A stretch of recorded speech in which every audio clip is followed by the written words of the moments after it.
Yeah, I'm about to fade away, 'cause every time I wake up I feel like it's Monday, something's going. Nama Rizky Ridho sedang jadi perbincangan hangat di kalangan pecinta sepak bola Indonesia.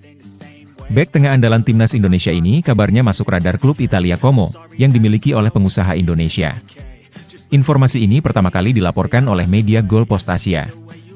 Meski begitu, rumor ini belum mencapai tahap serius.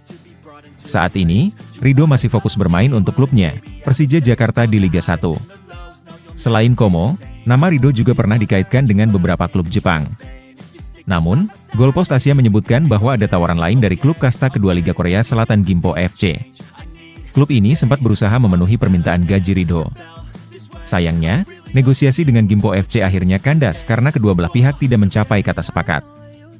Meski demikian, usaha klub Korea Selatan ini menunjukkan bahwa Ridho memiliki daya tarik bagi klub-klub internasional.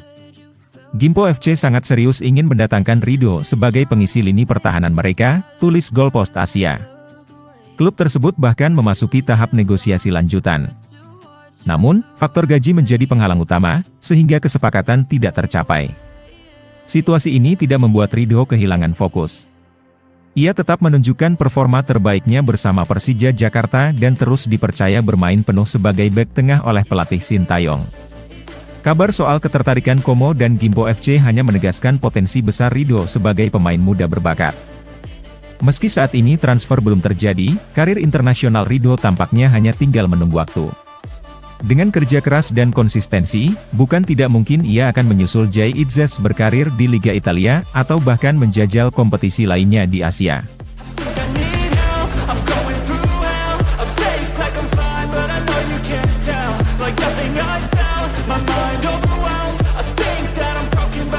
Persaingan di lini depan timnas Indonesia semakin panas dengan adanya kabar bahwa proses naturalisasi oleh Romeni hampir rampung. Jika resmi menjadi WNI, Romeni dijadwalkan bergabung dengan skuad Garuda pada Maret mendatang dan berpeluang melakoni debut saat Indonesia melawan Australia. Namun, hadirnya Romeni membuat posisi Rafael Struijk menjadi tanda tanya. Struijk yang selama ini sering diandalkan sebagai ujung tombak harus bersaing lebih keras untuk mempertahankan tempatnya di lini depan. Sayangnya, Struijk bukan tipikal striker murni yang berfungsi sebagai finisher. Pemain Brisbane Roar ini lebih cocok bermain sebagai winger, memanfaatkan kecepatannya di sisi lapangan. Jika tetap bermain di posisi sayap, Struijk harus menghadapi persaingan ketat dengan Yacop Sayuri, Marcelino Ferdinand, dan Egy Maulana Fikri. Selain itu, Ragnar Oratmangun hampir pasti menjadi pilihan utama untuk salah satu posisi sayap. Patrick Kluivert kemungkinan besar akan menggunakan 3 penyerang dalam skema menyerangnya. Jika demikian, posisi starter tampaknya akan diisi oleh Romeni dan Oratmangun, dengan satu tempat tersisa untuk Struijk, Marcelino atau Egy. Struijk harus membuktikan dirinya lebih layak dibandingkan para pesaingnya, baik melalui performa di sesi latihan maupun kontribusinya saat diberikan kesempatan bermain. Skenario ini membuat Struijk tidak hanya harus meningkatkan ketajaman di depan gawang tetapi juga menyesuaikan gaya bermainnya agar lebih cocok dengan kebutuhan pelatih. Meski situasinya menantang, peluang Struijk belum sepenuhnya tertutup. Dalam sepak bola, performa di lapangan menjadi penentu utama, dan Struijk memiliki kesempatan untuk membuktikan bahwa ia layak menjadi andalan.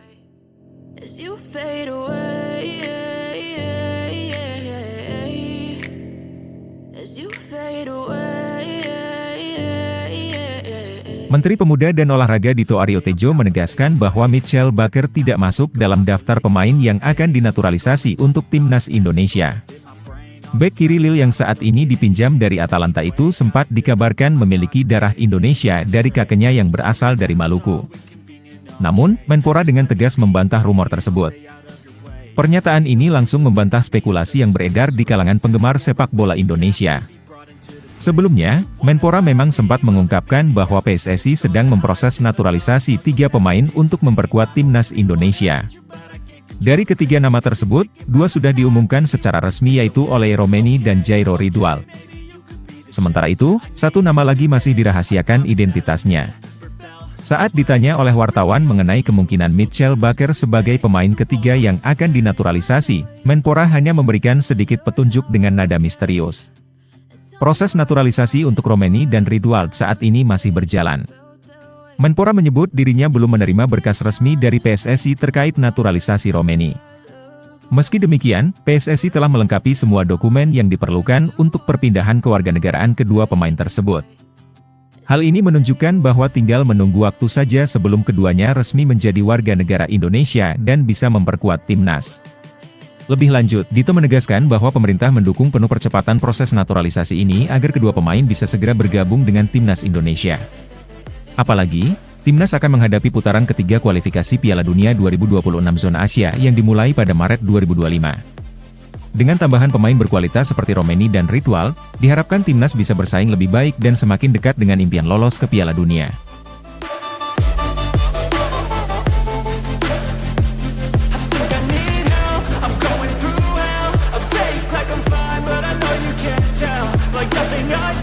Mads Hilger sudah cukup lama absen membela FC Twente karena cedera. Bek berusia 23 tahun ini sudah menepi selama 1 bulan dan diprediksi masih membutuhkan waktu lebih lama untuk benar-benar pulih. Cedera kaki yang dialaminya sejak bulan lalu membuatnya harus melewatkan beberapa laga penting bersama klubnya. Absennya Hilger tentu menjadi perhatian, terutama bagi timnas Indonesia yang sangat membutuhkan jasanya di LIN. Selama masa cederanya, Hilger telah melewatkan 5 pertandingan FC Twente di Eredivisie dan Piala Belanda. Media lokal Twente Insight melaporkan bahwa menurut asisten pelatih FC Twente Peter Unneken, Hilger diperkirakan masih akan absen dalam waktu yang cukup lama. Situasi ini tentu membuat penggemar FC Twente dan timnas Indonesia was-was, mengingat Hilger adalah salah satu bek andalan. Musim ini, Hilger memang beberapa kali mengalami cedera. Pada bulan November 2024, ia sempat mengalami masalah pada hamstringnya, yang membuatnya absen saat timnas Indonesia menghadapi Jepang dan Arab Saudi. Kondisinya yang belum stabil bisa menjadi kekhawatiran bagi pelatih timnas Indonesia Patrick Kluivert yang tentu ingin memastikan skuadnya dalam kondisi terbaik. Jika pemulihannya berjalan lancar, Hilger masih punya waktu sekitar 2 bulan untuk kembali ke performa terbaiknya sebelum timnas Indonesia menghadapi Australia pada 20 Maret 2025 dan Bahrain 5 hari kemudian. Dengan postur 185 cm dan gaya bermainnya yang solid, Hilger berpotensi menjadi pilar utama di lini pertahanan timnas Indonesia. Kini, harapan terbesar adalah agar proses pemulihannya berjalan cepat dan ia bisa kembali merumput tepat waktu untuk membantu Garuda.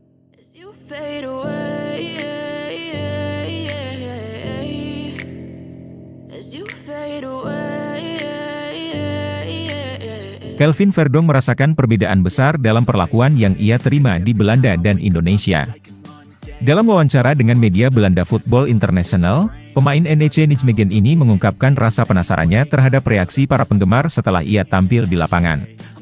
Untuk itu, ia sering memantau komentar di akun media sosial resmi klubnya guna melihat tanggapan para fans. Namun, ia menyadari bahwa jarang ada reaksi dari fans Belanda terkait performanya. Sebaliknya, justru lebih banyak komentar datang dari para pendukung Indonesia, yang begitu antusias menyoroti segala hal terkait dirinya. Verdonk mengaku butuh waktu untuk membiasakan diri dengan perhatian besar dari fans Indonesia. Menurutnya, di Indonesia para penggemar sangat aktif berkomentar dan mengikuti perkembangan pemain dengan penuh semangat. Perbedaan ini semakin terasa saat ia datang langsung ke Indonesia, di mana ia diperlakukan layaknya seorang selebriti. Jika di Belanda ia bisa menjalani hari-harinya dengan tenang, di Indonesia suasananya jauh lebih ramai dan penuh kejutan.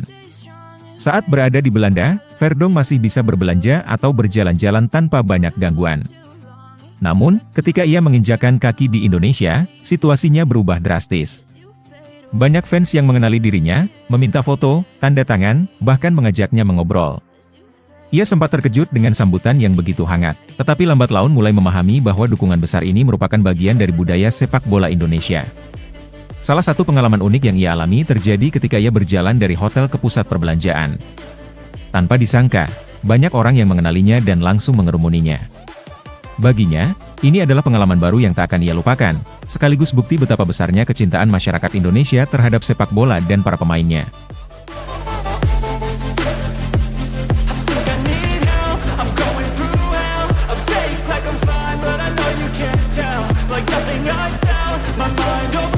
Kevin Dix kini menjadi sorotan di bursa transfer paruh musim setelah sebelumnya sempat dikabarkan akan meninggalkan FC Copenhagen. Klub asal Denmark itu dilaporkan telah menyerah untuk memperpanjang kontraknya, yang membuat masa depannya di FC Copenhagen semakin tidak jelas. Namun, dalam perkembangan terbaru, situasi tersebut berubah drastis. Pihak klub kini menarik kembali pernyataan mereka dan membuka kemungkinan untuk memperpanjang kontrak Dix yang berusia 28 tahun ini. Direktur olahraga FC Copenhagen mengungkapkan bahwa klub sedang melakukan komunikasi dengan Dix. Menurutnya, hubungan dengan sang pemain sudah menunjukkan kemajuan. Mereka juga menjelaskan bahwa sebelumnya terjadi kesalahpahaman yang menyebabkan pernyataan tentang masa depan Dix menjadi kontradiktif. Ternyata, klaim yang membuat Dix merasa terabaikan bukanlah keputusan resmi klub, melainkan sebuah kesalahan komunikasi yang akhirnya diklarifikasi. Suni juga menambahkan bahwa hubungan Kevin Dix dengan staf pelatih di FC Copenhagen sangat baik. Ia mengungkapkan bahwa hal ini akan sangat membantu dalam menyelesaikan masalah yang muncul beberapa waktu lalu. Terlebih lagi, Dix merasa nyaman dengan atmosfer di klub dan merasa dihargai oleh para pelatih dan rekan-rekannya. Klub berharap situasi ini akan segera membaik dan dapat memperkuat komitmen mereka untuk bekerja bersama Dix di masa depan. FC Copenhagen meminta publik untuk lebih memahami kondisi yang sedang terjadi. Mereka percaya bahwa masalah ini bisa diselesaikan dengan baik, dan situasi antara Dix dan klub akan segera kembali ke jalur yang positif.